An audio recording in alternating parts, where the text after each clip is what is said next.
Are you doing the intro? You do it. I'll do it. You do it. I'm too tipsy.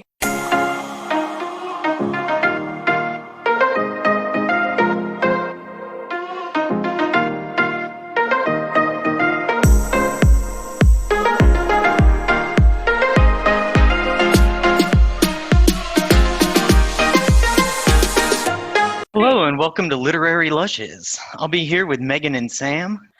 And your co-host today, Henry Fisher, author of A New World. So Henry, you just recently published the book called A New World. Can you tell us a little bit about it? Yes, absolutely. It's a YA sci-fi novel. It's about, I'll kind of give you like a little bit of a rundown. It's about this summer intern. Her name is Piper, and she's working under the world-renowned Dr. Landry as a microbiology intern at our college. And during this, there's a war breaks out between the United States and another country, and kind of some nuclear bombs go off, and Earth's atmosphere gets heavily contaminated.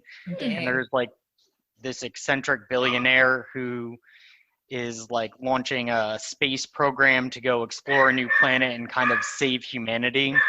Seems And realistic. Yeah, right. it kind of is. Not too far-fetched. I mean, So anyways, Piper, the main character, she gets kind of like wrapped into this whirlwind event because her boss is selected to be like one of the head scientists that gets to go. And as a result, he gets to pick one intern, and she was the only one that showed up the day after the explosion. So he's like, although you're not my first choice, you're the only one who showed up today. So she gets to go. And anyways, from Earth, they go into stasis and they travel across the universe kinda. And they get to a new planet that they had kind of studied a little bit, and they knew that it was a viable planet in the Goldilocks zone of a different solar system. And basically, when they start scanning the planet, they find out that there's life on the planet, and they're like, yeah, and they're like, whoa. So they land, and it turns out that a lot of the creatures they find there are like prehistoric Earth-like creatures. And they talk about how evolution probably happened similar there, and kind of the line that the doctor uses to explain it to some of the his leads is that barring an extinction event, it's totally possible that other carbon-based life forms evolved similar on that planet as they did on Earth.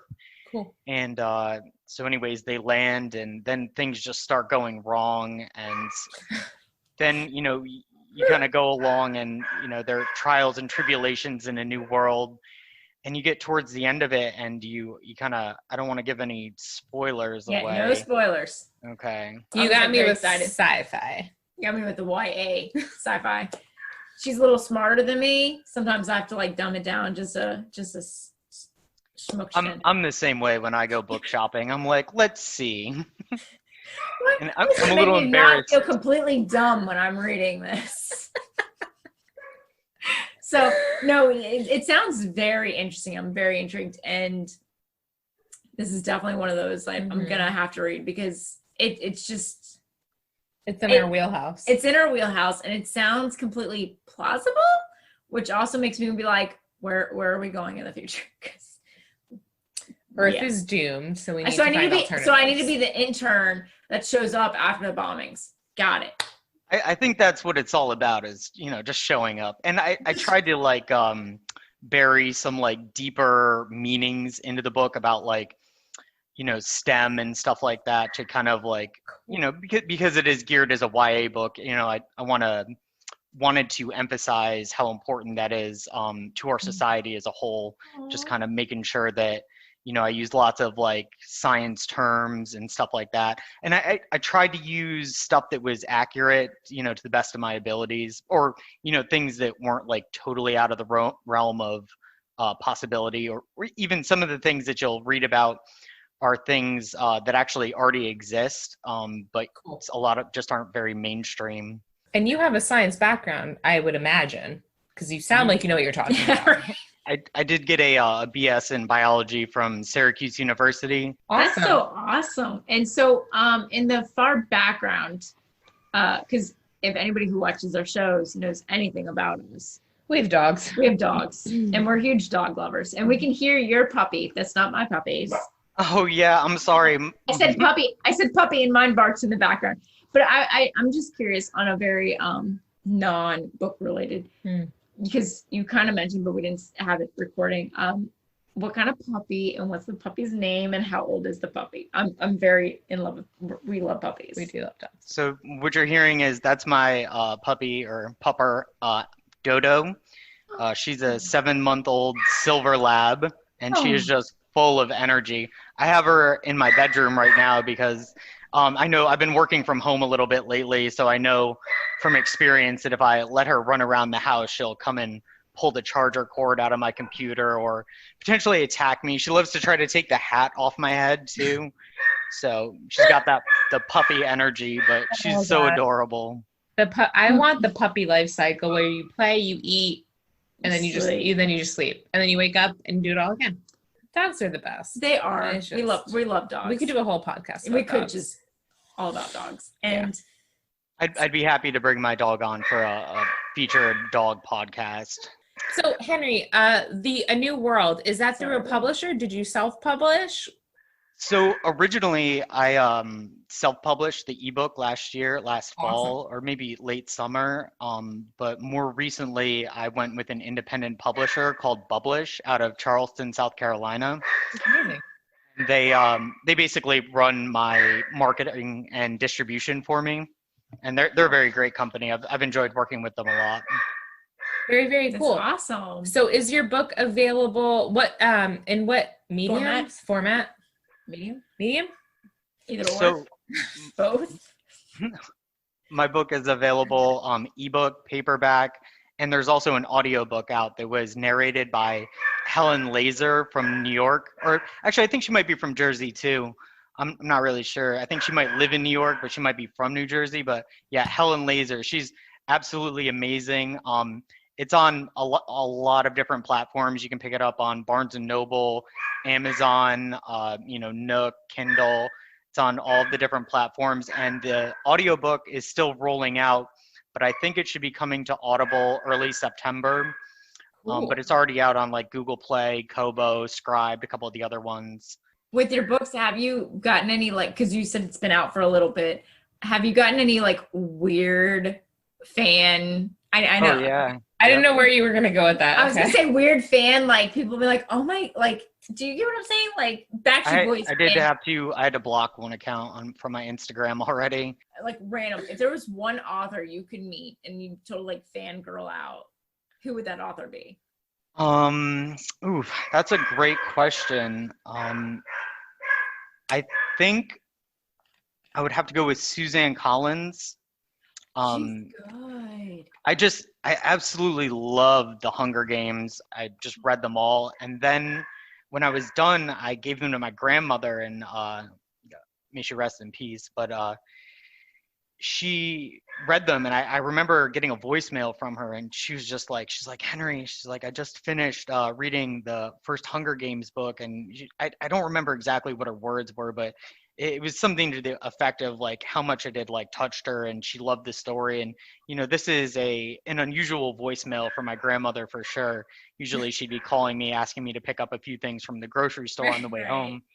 But this was more like a very sentimental voicemail, and I saved it for a very long time. I don't have it anymore. And you got to remember when she left it, she was in her 90s. So this is someone who had read her whole life and came across this book and was just like, wow. And I'm like, yes. That's so awesome. Yeah, I love that you had that relationship with your grandmother. I was really close to my grandmother, and she was an avid reader. So in the beginning of my book, in the very first chapter, I have a line in it, and it's actually from a different voicemail that my grandmother left me, and definitely have plans for a sequel. I've already started writing it. It's very exciting. All of the reviews online have been just like begging for it. Somebody said on the Amazon review said that when I cliffhangered A New World, he said he felt he got punched in the throat. And I have to say that when I read that the first time, I was like, That may be the nicest thing someone's ever said to me. That's so great. That's amazing. That's so awesome. Also, I have in the works, even further along, is a prequel kind of, and it's kind of the story of her grandfather. The sequel that is taking place on a new world, and it picks up right where Piper left off. Which I is believe where she, it hit the guy in the throat.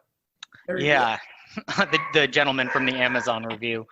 The nice gentleman from the Amazon review. It's like a nature documentary, and the Amazon reviewer steps out from his humble abode.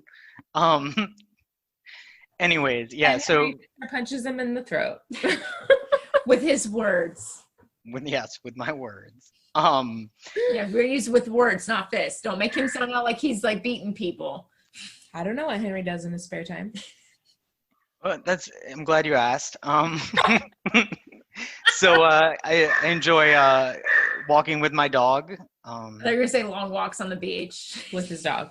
With my dog. And let's see, I play Pathfinder and Dungeons and Dragons a little bit.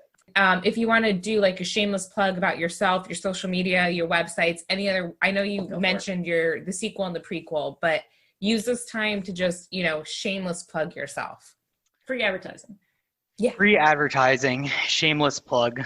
I guess, for the reviewers out there on Amazon, there is, I guess if we sell enough copies, there's going to be a sequel. So keep those 5-star reviews coming in. Tell Henry how hard he punched you in the throat, everyone.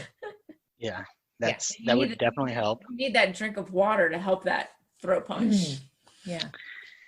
But you can follow my Instagram. It's indie author _ Henry Fisher. And definitely pick up a copy of A New World. It's available on Amazon, ebook, audiobook, and paperback. And definitely rate, review, and follow for more content. So thank you, Henry, so much for joining us. Thanks for having me on. Peace and love. Today, we are discussing the third book in the Witcher series, Blood of Elves by Andrzej Sapkowski.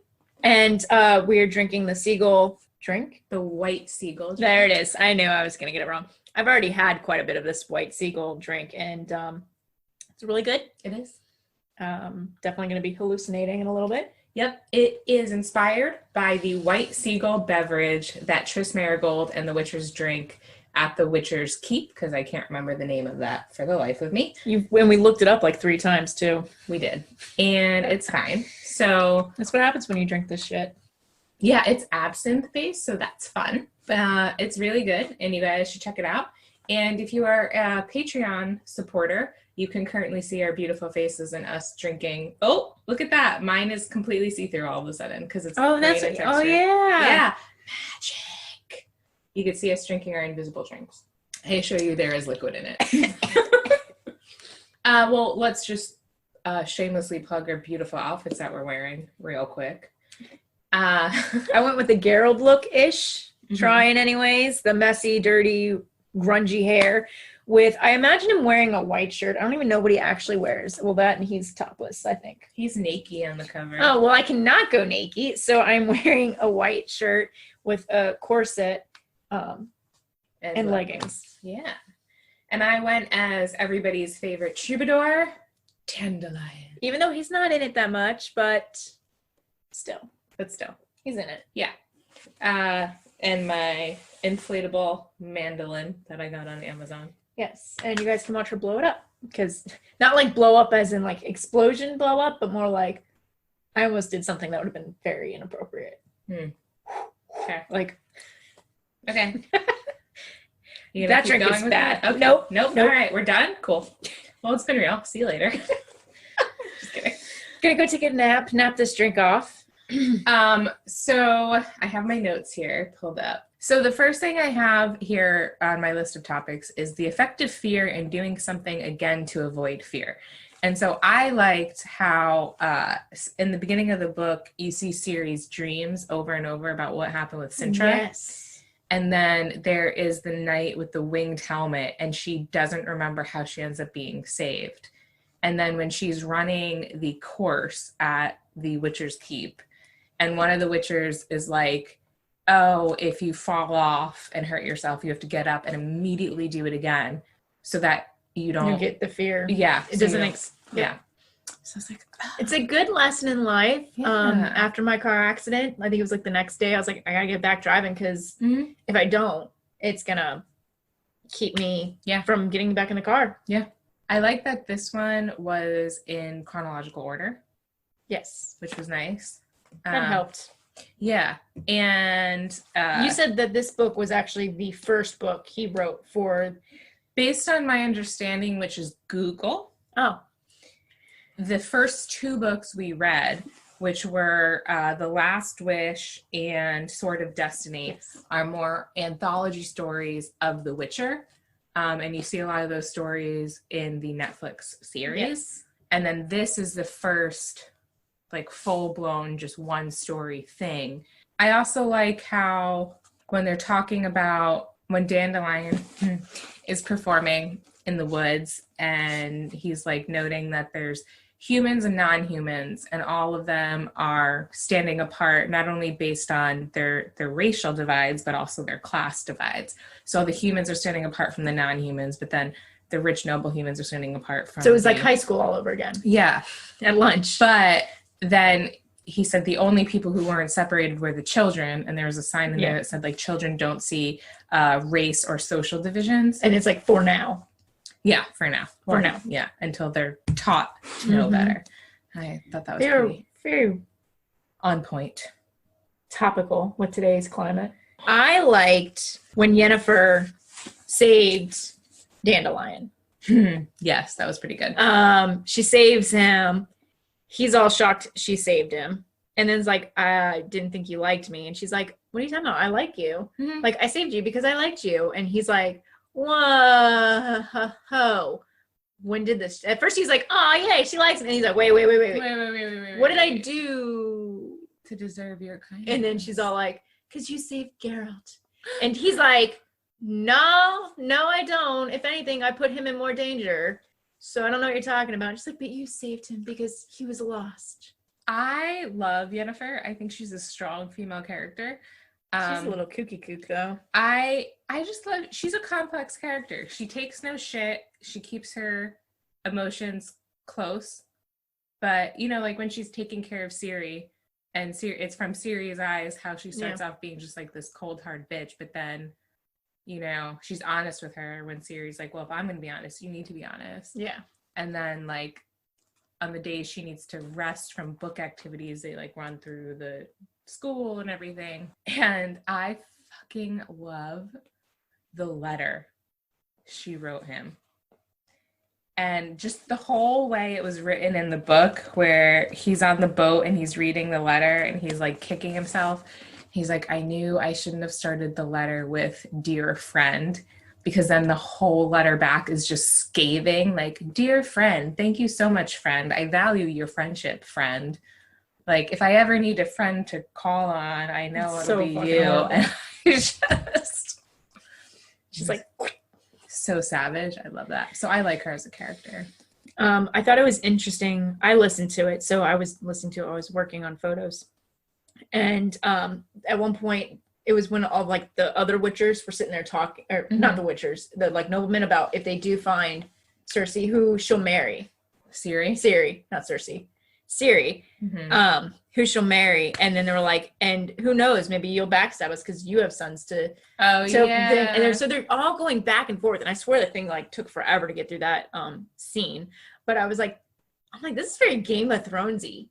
And there's, you know, like people like, and then someone's like, well, it would never be my son because he's married. And they're like, but what's poison? Like, it's super easy to get. Like, that's nothing. And then the one's like, well, it won't be my sons because they're stupider than their father. And he's like, this one can attest to that. And the guy's like, your sons are really dumber than your husband. Like, he was dumb. I never thought anyone could be that dumb. He's like, yeah, her sons ain't going for it. You're fine. I was like, damn. A lot of subtle humor in that. I did like all of the, like I said, the subtle humor. So especially in the beginning part of the story when Ciri is at the Witcher's Keep and Triss Marigold is there to help train her.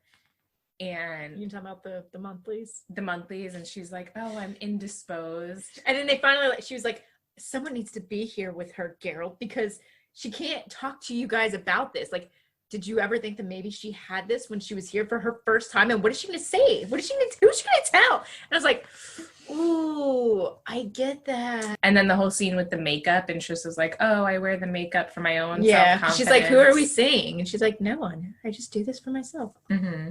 And then Ciri's like, oh, I want to wear some eyeshadow too. Yeah.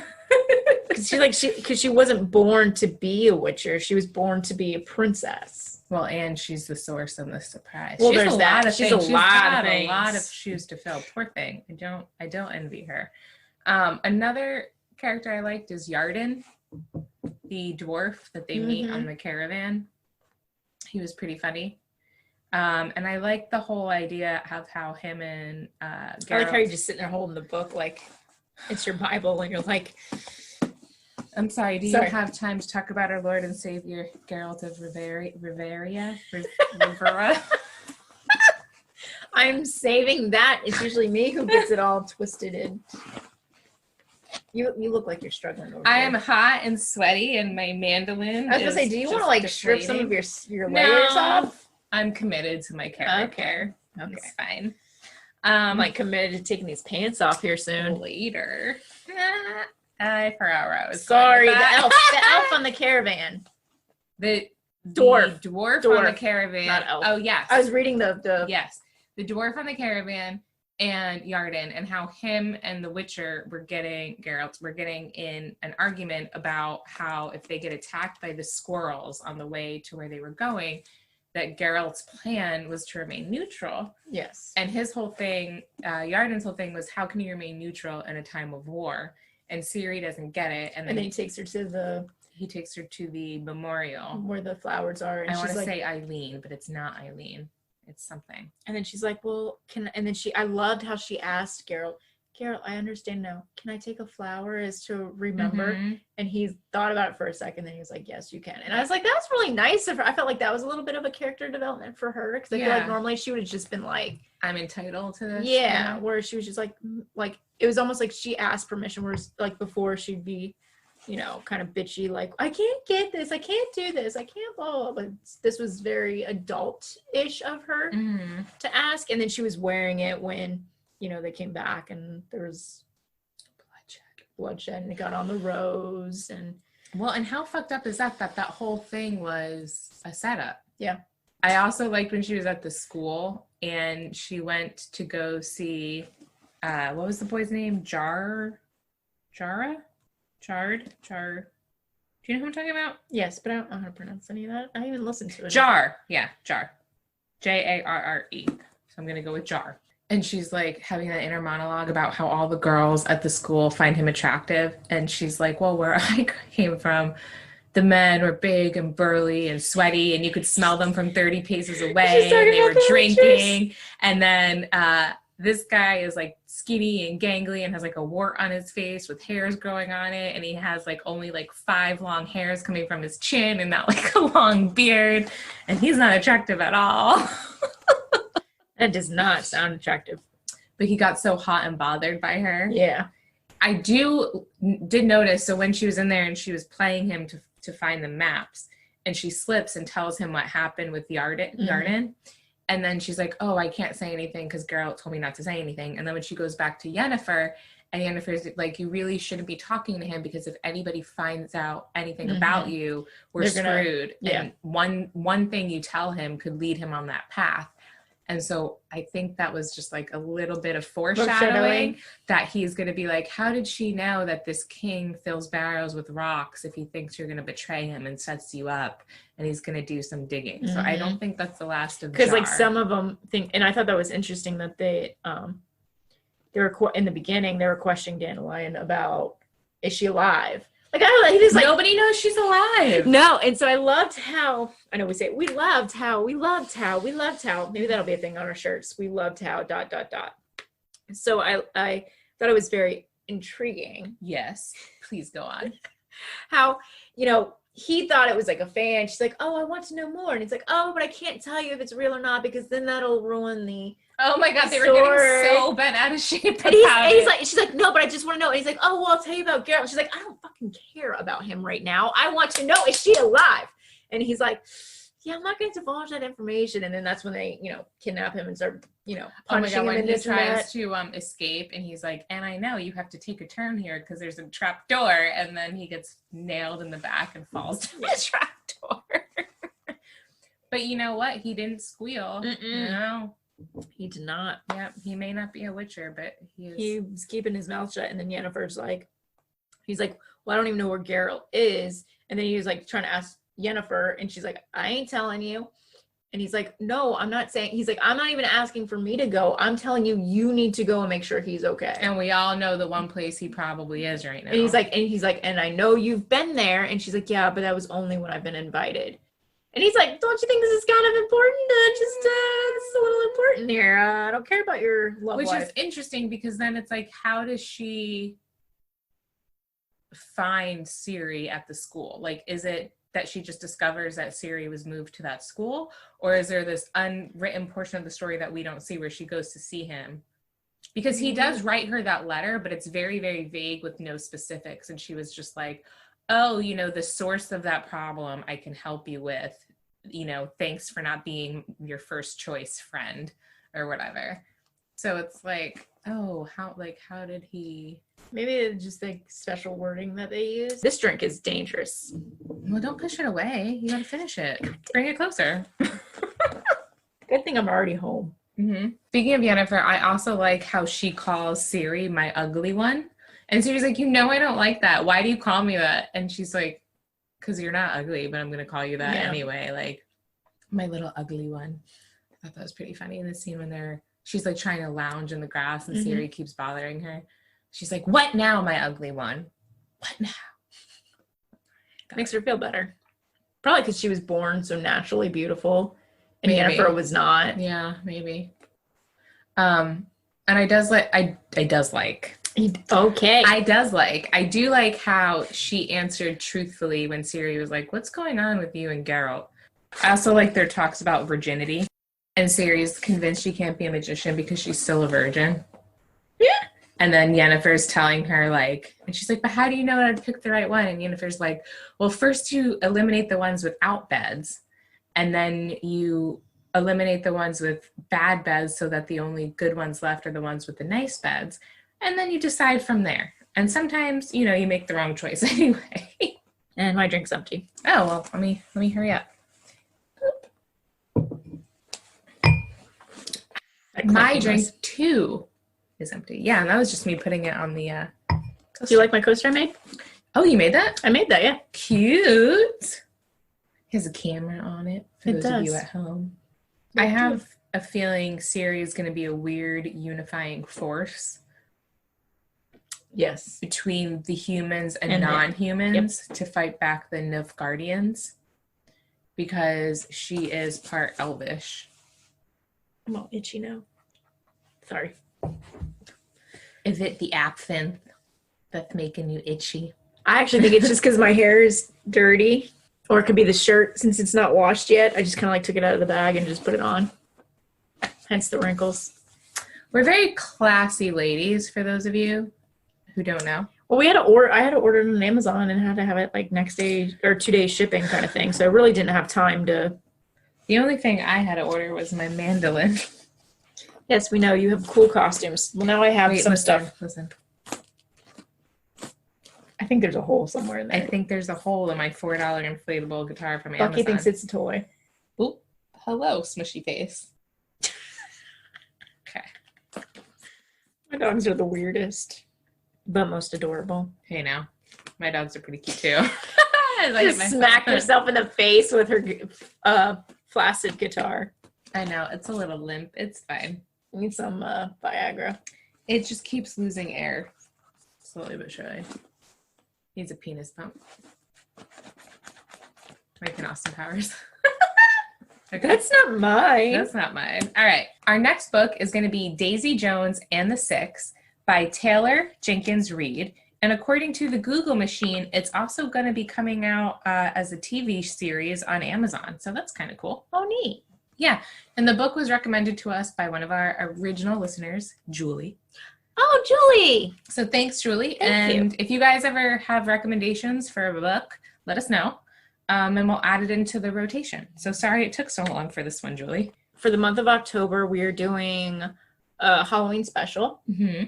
Still figuring out the title, but if you have any scary short stories that you would love to share with us and our listeners, we will read them and review it. I forget how many words I said. It's in the post. I think it was 7,500 or less. Yeah, I think it is. And they can be true stories, true crime, paranormal, works of fiction. Yep.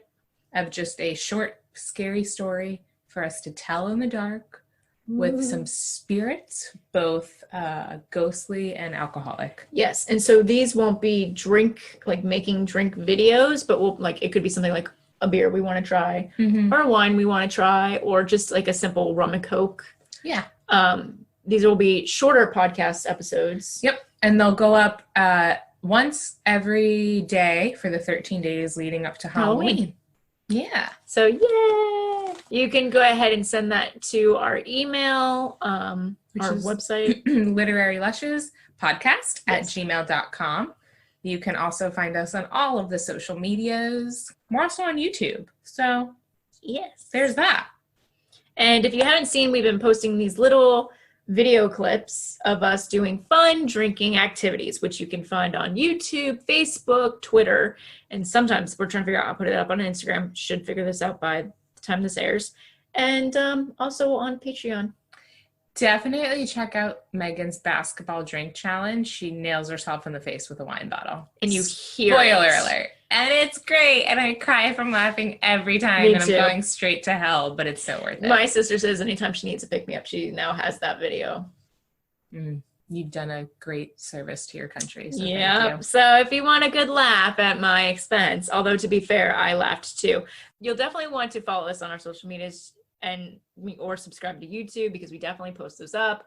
We're trying to be better at posting them up more frequently. We have some good ones coming up, don't we? Yeah, we have some good ones. I still have to post the beer tasting. Spoiler, she doesn't like beer. Don't like beer, so it's me being extra dramatic. We're doing the Dirty Jeopardy. We did the tug of war drink video. Oh, I was like, we didn't do tug of war. We have the paint dodgeball coming up. Paint dodgeball. Drinking paint I've got to come up with a good name for that. Paint dodgeball. Drinking paint dodgeball. That sounds like we're drinking paint. Next up, the Tide Pod Challenge. We will not be doing that.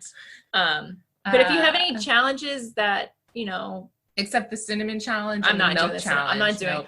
I might be able to do the milk challenge. That's you on your own.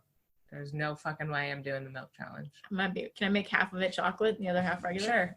I guess with that, as we like to say, stay lively with your libations.